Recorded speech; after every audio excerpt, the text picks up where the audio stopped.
Hello दोस्त, कैसे हैं आप लोग। चलिए आज हम लोग एक बहुत ही अहम टॉपिक पे बात करते हैं। पिछले कुछ वीडियो में आप लोगों ने सुना होगा स्टॉक मार्केट। मैं अक्सर वीडियो में बयां करता हूँ स्टॉक मार्केट। तो आप लोगों को भी ये लगता होगा कि आखिर ये स्टॉक मार्केट है क्या। क्योंकि जो साथियों को पता नहीं है, जो इस बारे में नहीं जानते हैं, उसको तो ये लग ही रहा होगा ना कि आखिर ये स्टॉक मार्केट जो कहते हैं तो आखिर ये किस चिड़िया का नाम है। स्टॉक मार्केट का कॉन्सेप्ट है क्या आखिर। तो इसी के मद्देनज़र इस वीडियो में हम लोग समझने का प्रयास करेंगे कि आखिर स्टॉक मार्केट होता क्या है। स्टॉक मार्केट होता है भारतीय बाजार, जो शेयर बाजार होते हैं उसी का नाम है स्टॉक मार्केट।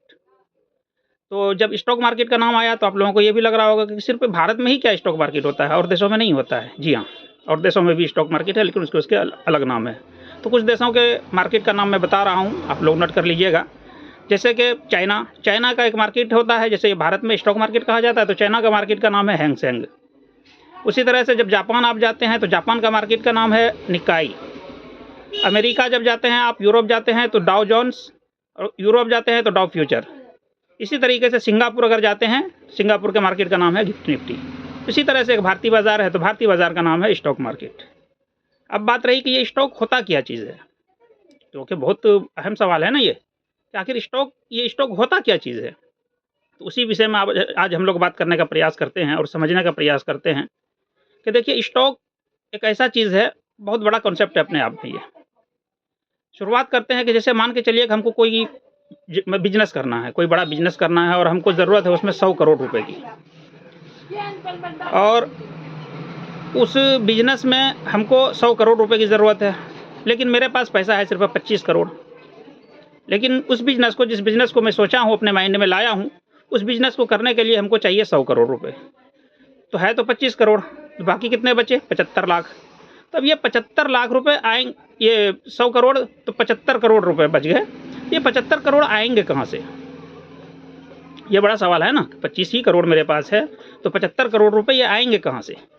इसका आने का तो 3 रास्ता है, साफ साफ दिखता है, आपको भी समझ में आ गया होगा कि किसी से कर्ज ले लीजिए, या बैंक से लोन ले लीजिए, या फिर 4 पार्टनर बन जाइए। क्या ये 3 तरीका बिल्कुल सही है ना कि या तो किसी से पैसा ले लीजिए, कर्ज ले लीजिए, या फिर बैंक से लोन ले लीजिए, या फिर 4 पार्टनर 25-25 करोड़ का बन जाइए, 100 करोड़ पूरा हो जाता है। ये तीनों रास्ता तो है पैसे लेने का, पैसे जुगाड़ करने का, लेकिन ये तीनों रास्ते में एक सबसे बड़ा खामी क्या है कि तीनों को हमको लौटाना पड़ेगा पैसा। तीनों को, बैंक से लेते हैं तो उसको भी देना पड़ेगा, दोस्त यार से अगर कर्ज लेते हैं तो भी देना पड़ेगा, और अगर पार्टनर शामिल करते हैं तो फिर उसका हिस्सेदारी बढ़ जाएगा। क्योंकि जो भी मीटिंग फिर कंपनी को लेकर हम करेंगे तो हमको चारों से पूछना पड़ेगा, जो कि कंपनी के लिए भी अच्छा नहीं है और हमारे लिए भी अच्छा नहीं है। तो यहीं पे चौथा दरवाज़ा जो खुलता है वो खुलता है स्टॉक मार्केट का। यहीं से शुरुआत होती है स्टॉक मार्केट की। स्टॉक वही कंपनी, जैसे कि मैं अगर करना चाह रहा हूँ 100 करोड़ का बिजनेस, तो मैं जाऊँगा स्टॉक मार्केट, वहाँ पे जाके अपनी बात को रखूँगा कैसे ऐसे, और अपनी कंपनी को वहाँ पे लिस्ट करवा दूँगा। जैसे ही लिस्ट होगा तो अब क्या होगा देखिएगा वहाँ पे कि वहाँ आपको पता मतलब पूछेगा कि आपको कितने पैसे की ज़रूरत है। पैसे की ज़रूरत है भाई हमको 75 करोड़ रुपए, 25 ही करोड़ मेरे पास है।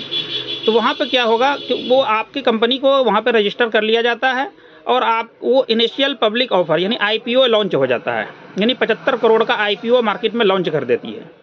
अब वो जो 75 करोड़ IPO लॉन्च होता है, वो पूरे देश के लोग उसमें इन्वेस्ट कर सकते हैं, पूरे देश के लोग अपनी हिस्सेदारी उसमें खरीद सकते हैं, कुछ थोड़ा थोड़ा करके 100 रुपये, 200 रुपये, 1000, 2000 करके खरीद सकते हैं। तो 75 करोड़ रुपए वहाँ से उनको मिल जाता है, और वो 75 करोड़ रुपए वहाँ से आ जाते हैं। अब बात रही कि 75 करोड़ तो जुटा लिए, क्या उसको देना नहीं पड़ेगा?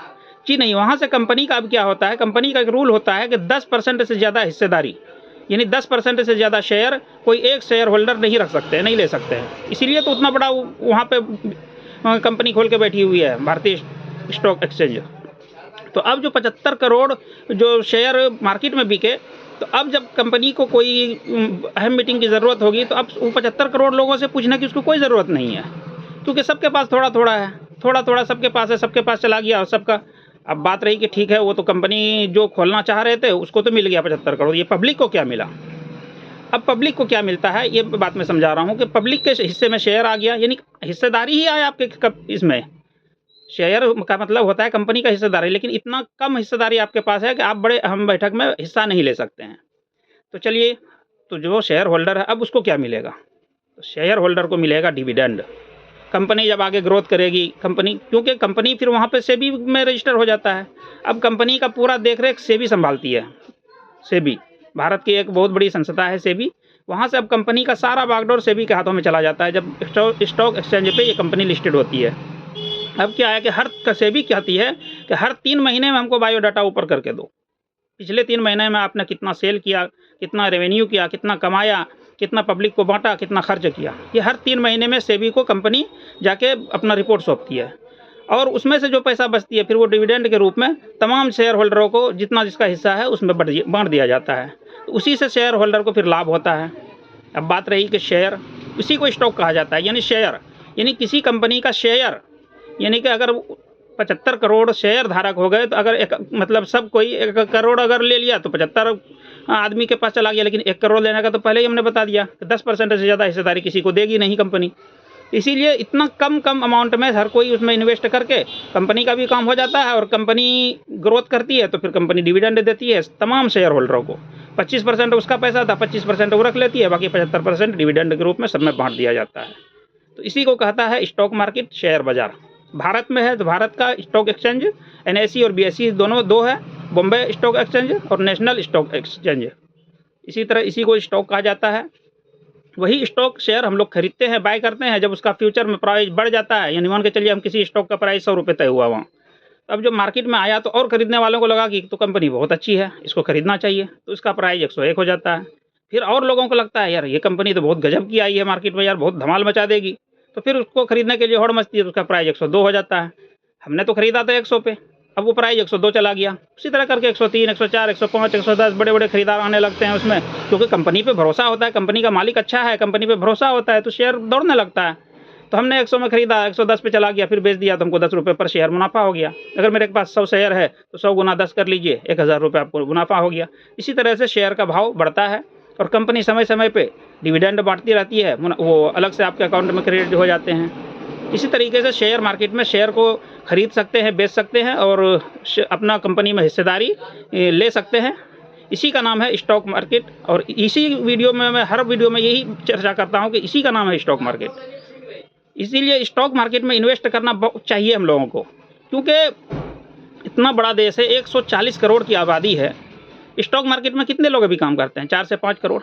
अब सोचिए कि अगर अमेरिका जैसा मुल्क जिसमें 58% लोग स्टॉक में अपने वहाँ के स्टॉक मार्केट में काम करते हैं, तो सोचिए कि भारत में जब 20% 30% अभी आबादी अगर स्टॉक मार्केट में काम करने लगे तो जो शेयर 100 रुपये का हुआ करता है वो तो सीधे 1000 रुपये चला जाएगा, ऑटोमेटिक चला जाएगा, क्योंकि वो तो बंधन है कि उतना ही है उसमें शेयर बढ़ घट नहीं सकता है। जो शेयर शुरू में वहाँ से लिस्टेड हो गया तो उतना ही शेयर है, अब खरीदने वाले ढेर हो गए तो प्राइस तो बढ़ेगा, ऑटोमेटिक बढ़ेगा। इसी तरीके से प्राइस बढ़ता है और मुनाफा अच्छा खासा हो जाता है उसमें। इसीलिए शेयर मार्केट में इन्वेस्ट करना चाहिए हम लोगों को। तो यही रहा आज के शेयर मार्केट का क्लास। अगले वीडियो में हम लोग समझने का प्रयास करेंगे कि शेयर मार्केट में कमाने के कितने तरीके हैं। तो इस वीडियो को देखिए और स्टॉक का पूरा बायोडाटा समझिए कि स्टॉक होता क्या है। इसी तरीके से स्टॉक एक्सचेंज काम करती है। इस वीडियो को देखिए, अपने दोस्त यारों और रिश्तेदारों को शेयर कीजिए और लाइक सब्सक्राइब जरूर कीजिएगा और आने वाले वीडियो को भी आप लोग ज़रूर देखिएगा, उससे फ़ायदा आपको होगा। तो चलिए, शुक्रिया आपका।